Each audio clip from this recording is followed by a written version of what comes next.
The temptation of Jesus in the wilderness. Jesus walks deep into the suffocating heat, the wind whipping his robes against the parched earth, days and nights, a test of spirit. He touches no food, and his ribs tightening against his skin. Then the silence shifts. A shadow detaches itself from the cold rock face. The tempter's voice is a low, serpentine whisper that cuts through the wind. "If you are the Son of God, turn these stones into bread," he suggests, gesturing toward the jagged, bread-shaped rocks scattered at their feet. A cruel taunt to a starving man. Jesus glances at the sharp stones, his eyes reflecting on the deep hunger he cannot dim. He stands slowly, his voice steady and resonant. "It is written, man shall not live by bread alone, but by every word that comes from the mouth of God." The shadow recoils. The scene shifts instantly.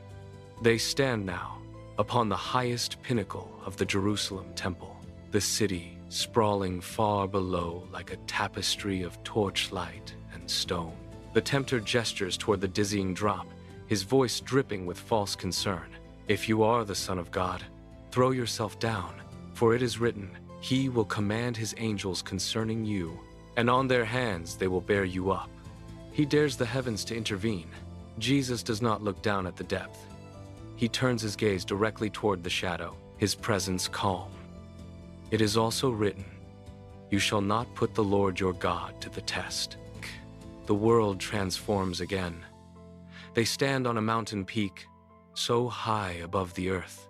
Every kingdom now and then, in a panoramic glow of gold, steel, and silk. The tempter sweeps his hand across the horizon, offering the glory of all civilizations. "All these I will give you if you bow down and worship me," he declares, his voice with the promise of absolute power. The silence that follows is absolute. Jesus steps forward, walking from the tempter with a clarity that pierces the darkness. "Away from me, Satan.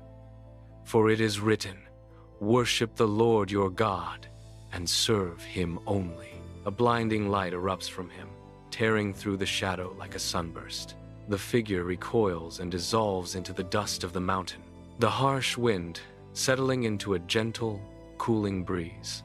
Angels descend from the light, renewed by the Spirit. He leaves the wilderness behind and walks toward the breaking dawn. Jesus overcame temptation through the Word of God.